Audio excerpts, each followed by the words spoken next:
Welcome back to episode 13 of But Wait, There's More here at Silver Wolf Comics and Games in Morgan City, Louisiana.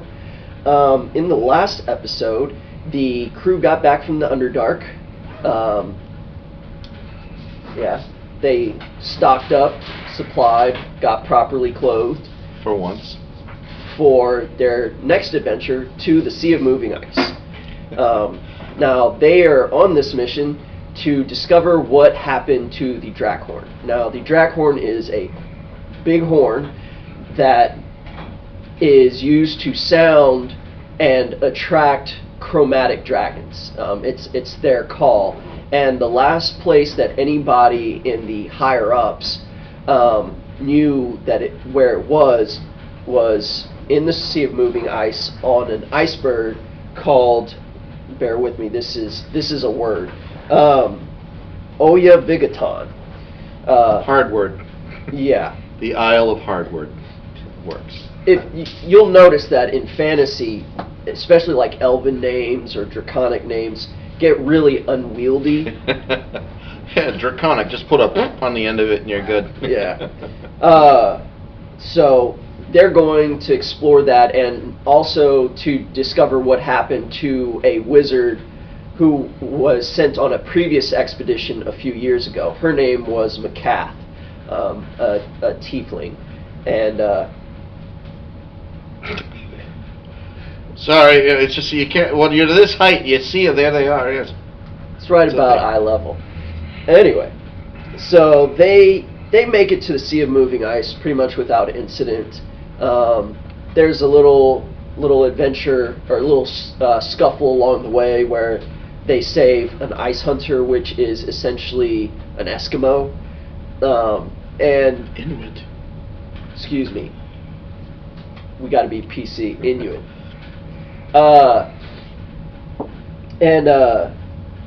They eventually navigate their way to this iceberg where the white dragon Arathatar, or Old White Death, lives. Long story short, they manage to infiltrate the iceberg, avoid interacting with the locals, and are able to sneak into the underlevels of this giant moving edifice. Well, this is actually the area where we first discovered that Fergus's hammer is not the stealthiest thing in the world. We mentioned it earlier, and this was the case. We're creeping around nice and quiet. Now, the place is as quiet as a cathedral. There's not a soul around, so you would think. And then, peeking around the corner like the Three Stooges, all lined up along the edge of the wall, there we are. And we see the first set of villains that we're going to attack. Kobolds. Yes, and of course, the first thing Fergus does is like, perfect shot from here. So he throws the hammer. Now, they were being stealthy. They had Turin, the ranger, cast silence around the group, like on himself, so that it would follow the group around and they could be really quiet-like. Well, they see the kobolds, and Fergus goes, all right, roll really high initiative for once. For once, I think the only time so far. And so he's leading from the front. He gets to go before just about everybody else, and he charges off past the limit of the silence bubble. Without thinking about it at all. Just charge right out there and line up on that little bugger right over there and let fly. At which point, the hammer resounding throughout the entire area, you hear, give him the D! And D, D, D, D. Every critter on the island went, we better go check. And it went downhill from there. Yeah, so they went through a series of skirmishes, clearing out the first underlevel. They find Macath and her chambers, and they kind of explore. And being the horn dog that Caliban is, he flirts with her, and make him roll, do the whole role-playing thing, make him roll for it, and he rolled high.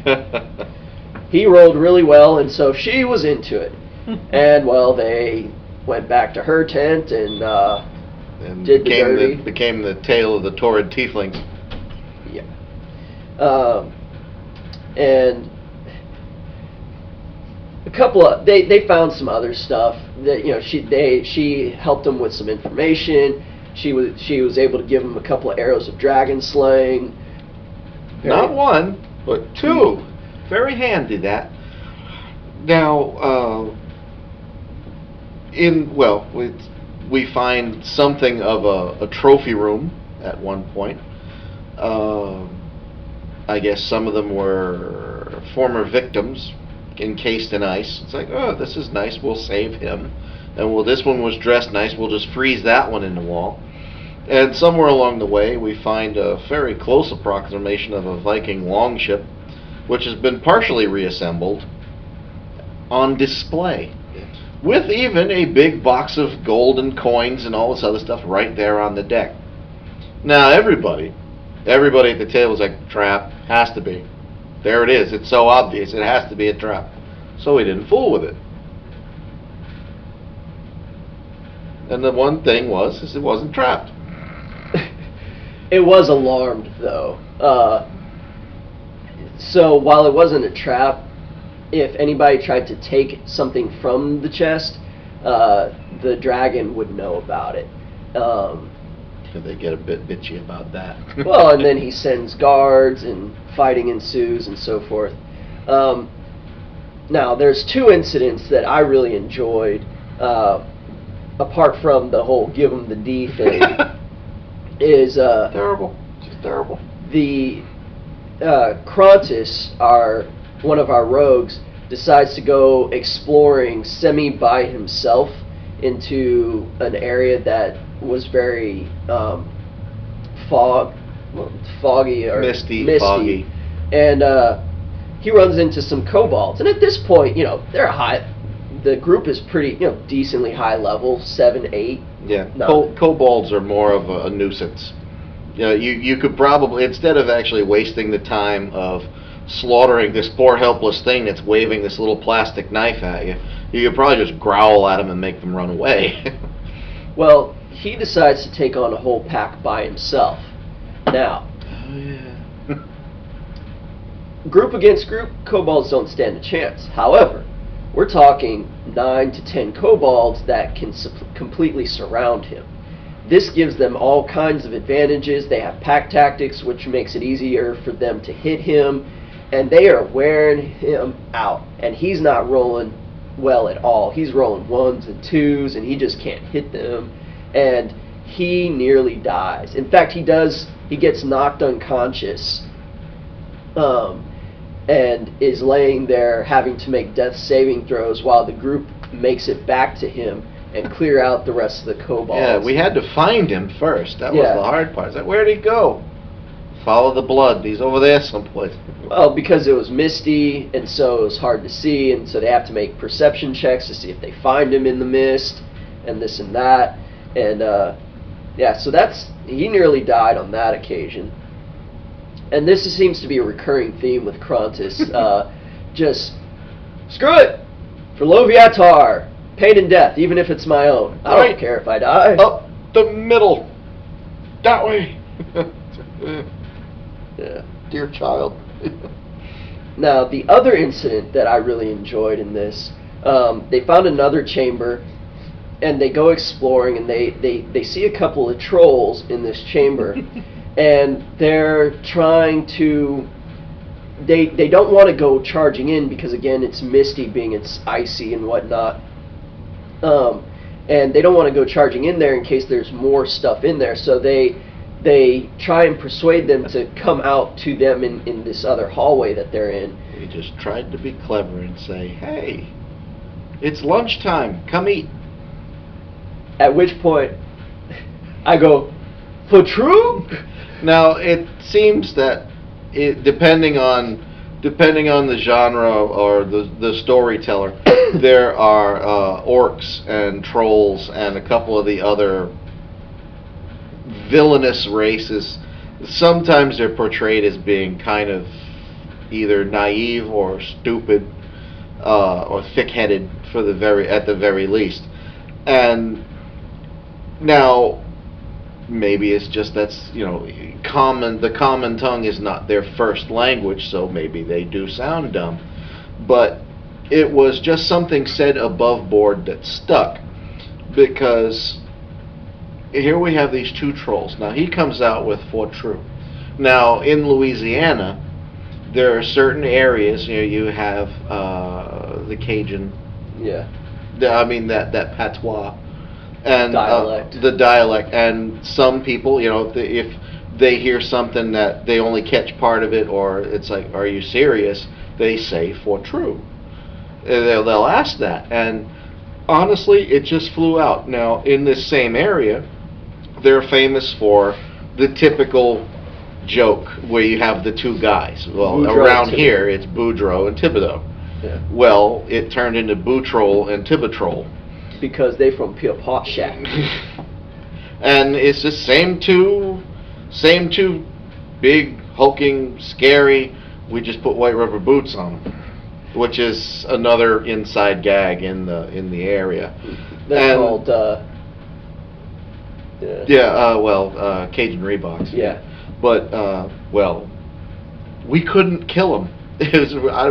We were thinking, oh, we're just going to storm in there and kill the two of them. But it's like, no, wait, we can't.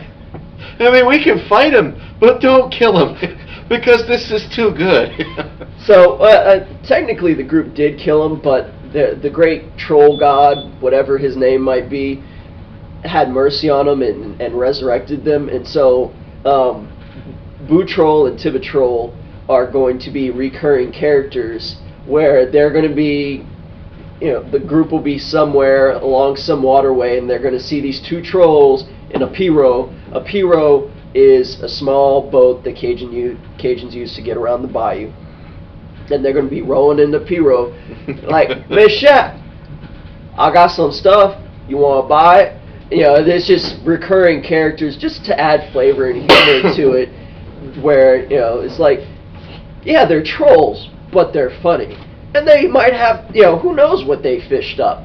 They might have something really good that you could buy off of them. Yeah, it was something to run with. Every now and then you can have, it's like Game Masters players. Sometimes you have something go on like that. Hang on to it. Keep them in. So every now and then, if it's a little grim, you've been fighting the Empire for a long time, and, your archer's missing a hand or something terrible like that, or any number of things. Add a little levity, even in the background. It's just, we're over here and it's on the high seas and all this. Big sailing ship, we're going across the waves, and just way off in the distance, see these two trolls in this little tiny boat, each one of them with one oar, and they're arguing with each other over who's pulling harder. It can't hurt. Yeah. At least that's the way I like to do it, because I'm not the super grim dark DM where everything has to be. I'm not. What happened? Everything died. Oh. I like to add levity to my games. You rolled a 1. The universe dies. The end. What?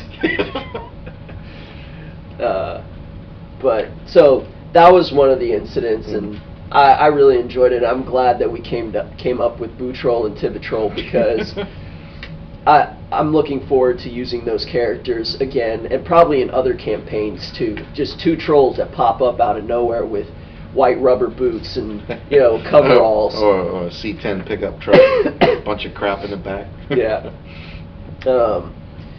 So they do that, and then they go back to McCath's chambers, and they're trying to figure out the best way to assault this dragon.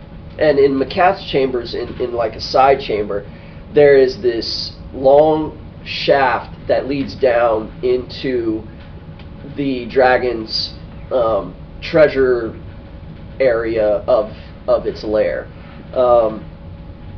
So you have multiple levels, level 1 up here and level 2, and then the shaft leads down, and then you've got the treasure area, and then kind of like down an ice shelf and over to the side is kind of his living room, as it were. What we're dealing with is this critter's personal quarters, his living area. Not only is his money right there in the middle of it, every dragon has a hoard. It's just the way it is. His money's there. Now, there has been some rumblings that his mate might be around. Okay, now we're out here, we got a dragon to find. Now, if we can defeat it, kill it, whatever, fine. But 2 seems like a lot to bite off, even if you're just dealing with white dragons. And white dragons, honestly, are a handful, although they are some of the smaller ones. And they're not exactly the brightest. But now we're sitting here as a group trying to figure out, there's no way to walk into this place. It's a straight drop, 75 foot? Yeah. It's a 75, 80 foot drop to solid ice. Plus there are pools apparently in the floor. Now, if they're deep water, if they're pools, or if they lead out the bottom of the iceberg to the outside, we can't really judge from up here. So, that's probably what the case is. So, we had to come up with the plan. And the plan was brilliant. It was next level commando stuff. It was developed due to a severe case of paranoia and fear of being eaten. And from like the first couple of seconds of them starting to describe this plan, I caught on immediately, and I spit back their plan to them without ever having heard it. And what their idea was, now DMs, listen up on this one, where if something doesn't quite fit the rules, but it makes it more cinematic and makes it more epic, go ahead and bend the rules, and sometimes even let them break it a little bit, because check this out. So normally, with dealing with this, they would have to climb down, do the whole rope piton thing. But their idea is everybody they're all stacked up on this shaft, and they're all going to jump at the same time, kind of like fast roping out of a helicopter. So they jump down, and right before they hit the bottom, the wizard is going to cast Featherfall on the entire group, so they don't hit. They just kind of soft land at the bottom, and then when one hits ground, they move, and then they do their action. And so it's, like I said, commando level stuff, and I was all for it. Now normally you wouldn't be able to do it because 75 feet is much longer movement than you're allowed. But at the same time, it was so cinematic. The idea of this group of commandos jumping down this shaft, the wizard at the last second casting Featherfall to catch everybody, and then they land and disperse and assault the dragon. Heck yeah! I was impressed. So I was like, go for it. Let's do this. And we did. And we did. Now, in the midst of all this, somewhere along the way, there was some miscommunication or confusion, because at some point, someone wanted to still use the rope. Well, we had getting down there was easy. That was the easy part. The problem was we're like, okay, we can't see if there's any way up again. So we had set one piton. We had set a rope and thrown it into the hole for the sake of being able to climb back out again afterward. Well, we had all of this all set, ready to go, and then it became a question when it was this person's turn to go. It's like, should I use the rope? It's like, no, just jump. And the person was at the end of the initiative order, and so everybody else had jumped, done the Featherfall thing, and dispersed. Where's so-and-so? Yeah, and it's like, it was one of those where the DM vein came out, and I just... It's like we pushed through it. Yeah. And we moved on. Now, the dragon was slightly surprised. Not honestly, it escapes me. Was the cat? Was there? Did he notice the silence? No. Yeah. Darn. But well, one thing that happened also is that our assassination rogue went down before everybody, and this was a first for her, because normally, even though she had taken assassination, she didn't want to move ahead of the group and get the first hit in. And I can kind of understand that to a point, because you don't want to be, sometimes you don't want to be the first thing to hit something big and scary, because then they'll turn around and eat you. Yeah, there is that. But at the same time, that's kind of what assassination rogues are supposed to do. because with assassin rogues, the idea is that you get in a hit before combat even starts, and you do tons of damage. You get if you hit something before they take an action in combat, you automatically get a critical, and you automatically get sneak attack damage. So think about that. At this level, she was rolling 4 or 5 extra d6 on her attack. Glorious. And you make that a critical, we're talking tons of damage, upwards of 50 or more. Now, as a handy distraction, it did work well, because this character's location was far off to one side. Right, and she was invisible. Greater invisibility even, so it didn't even drop. Yeah, so and oddly, dragons usually have a repertoire of things to help them with that, but even he couldn't nail down where she was. Right. Now, the fight ensues. Now, our archer, the dragon hunter, has the picture-perfect, it's like, it should have been a film, it should have been in the movies, because he lands and declares in high draconic, draconic anyway. Yeah, this is good. I mean, it's landing, the cloak's blowing just right, and just announces, I am the hunter, and pretty much blows this dragon's balls off. I mean, just boom, just nails him. And the dragon, needless to say, was a little alarmed by this. And, well, then it was time for the rest of us. Right, and this is where I gave props to Ricky, because he actually took the time to memorize in actual draconic this phrase. I don't know the phrase. I can't repeat it because I don't remember it. But he stands up at the table and says in draconic, "I am the hunter," and I was like, "Yes!" Yeah, it's like, I can't bend my face that way to make those sounds, but it was rather epic. And then he just nails his dragon to the wall with one arrow, and it just darn near one-shots him. Well, what he did is he used a regular arrow on the first dragon because Muriel had done a ton of damage on the first one, and the thing is, it all runs together, folks. Sorry. Yeah, so they all do their thing, and they annihilate this first dragon, and it was like 2 turns. It was 2, yeah, at most 2 turns. Oh, it was 1. We got an audience, and I'm being corrected. It was essentially 1 turn because there's 10 people. We fell on him, just pow, and it was done. and so I was like, well, that was anticlimactic. So as that dragon is dying, his mate comes up from underneath it, from one of the pools, along with some ice trolls to make it a little bit more challenging. Did somebody say that he had a mate? Oh, crap. And the beauty of it is now, okay, dragon, any dragon, big, impressive reptile with magical abilities and all these wonderful resistances. And this one is also a bit tetchy. This one is insane. So, well, it can't get any worse now, right? So you have this insane female dragon that comes up out of the water just in time to see the monk of the group annihilate her mate. Save the liver. and so now they continue on with the fight, and it's at that point that Ricky hits her with a dragon slaying arrow, and if she hadn't have passed her saving throw, he would have killed her in 1 shot.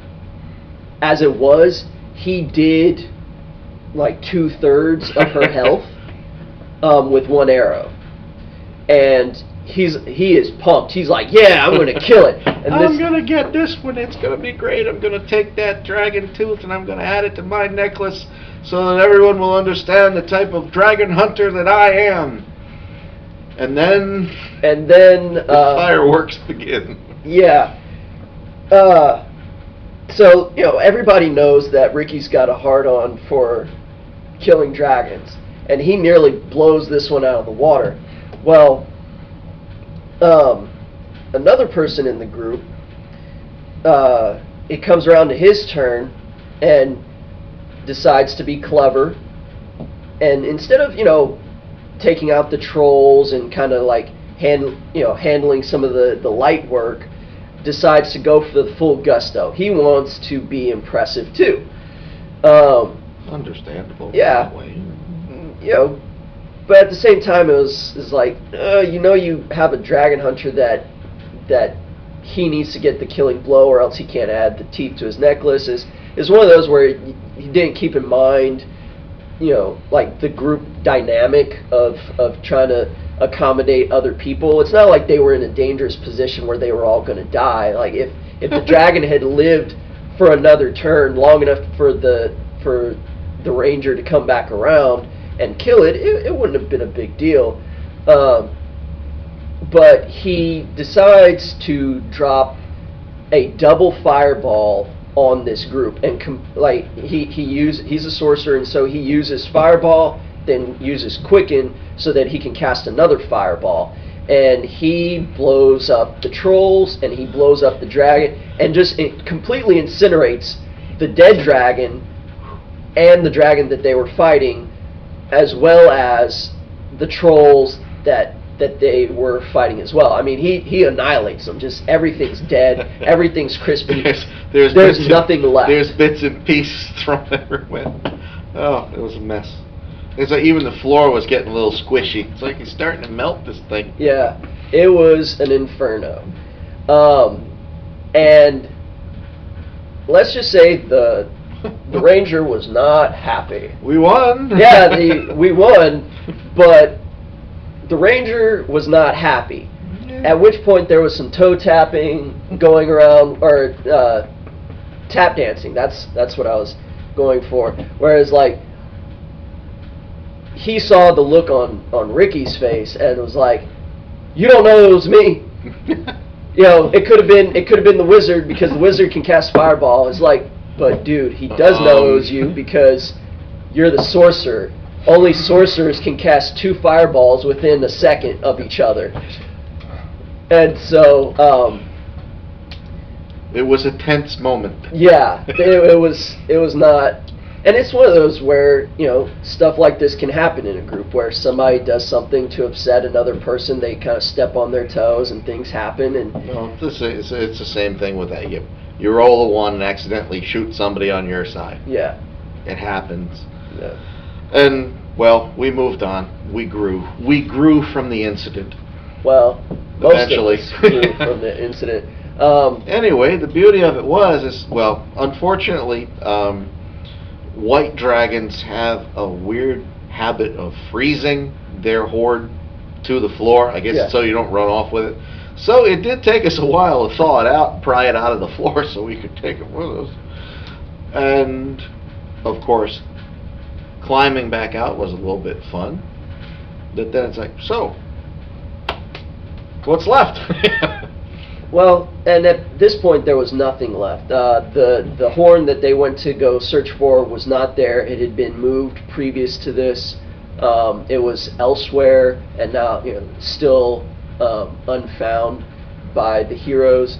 And but everybody else had cleared out. Like the ice hunters that were living above, as soon as they got an inkling that the dragon was dead, they left, because they were basically enslaved by the dragon. He made them hunt for him to bring him and his cronies food, lest he, iced them all. Yeah, you can't exactly run from a monster like that in a kayak. Yeah. And it's oddly, although in most circumstances icebergs tend to roll over and change shape and position as they melt, this one, due to the whole sea of moving ice thing, remained upright, and there was actually a settlement on top. Yeah. Where these poor people just kind of eked out an existence feeding this big critter and his lackeys. We come up, and it's like part of us, we were thinking, well, if it's a settlement, because we've been knocking heads with so many cultists, it's like, are they worshiping the dragon? Is it another one of these things? We come up, again, we have a bad habit of doing this. We come into parts of the dungeon from the wrong way. We don't go in the front door and work our way to the back. We usually end up finding some, like parking lot D, and going through the fire door and find our way to the elevator and come up some back stairwell and manage to do things that manage to confuse just about everybody who's in charge. It makes it interesting, but at the same time, it's like, okay, yeah, go for it. I mean, if they're clever enough to sneak through and do things, an interesting way, why not? Like, it's like after why all, be linear? Yeah, after all of that crawl, we come out the entrance, and we're figuring, all right, there's going to be a fight. There's going to be cultists all over us because we have defeated their sign-in deity. Place is deserted. Nothing. Everything's gone. They just dropped everything, got in the boats, and left.